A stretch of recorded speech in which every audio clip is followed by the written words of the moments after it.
চাঁদপুরের মতলব উত্তর উপজেলার দুর্গাপুরে পারিবারিক বিরোধের জেরে এক ব্যক্তিকে হত্যা করার অভিযোগ উঠেছে তারই চাচার বিরুদ্ধে।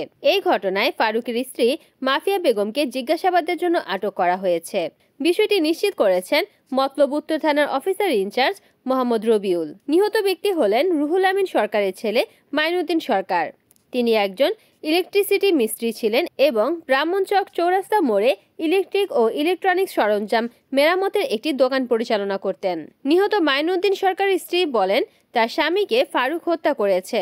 এখন তার 6 কন্যা সন্তান নিয়ে সে কোথায় যাবে? তিনি হত্যাকারীর বিচারের প্রার্থনা করেন। এই ঘটনায় এলাকায় চরম উত্তেজনা বিরাজ করছে। খবর পেয়ে চাঁদপুর জেলার অতিরিক্ত police super Mohammad Lutfor Rahman, senior সহকারী পুলিশ সুপার খায়রুল কবির এবং মতলব উত্তর থানার অফিসার ইনচার্জ মোহাম্মদ রবিউল হক ঘটনাস্থল পরিদর্শন করেন। মূল যে আসামি ফারুককে অ্যারেস্ট করার জন্য আমাদের টিম অলরেডি নিয়োগ আছে। আমাদের বিভিন্ন অঞ্চলে ছড়াই সিটি আছে টিম তাকে অ্যারেস্ট করার জন্য।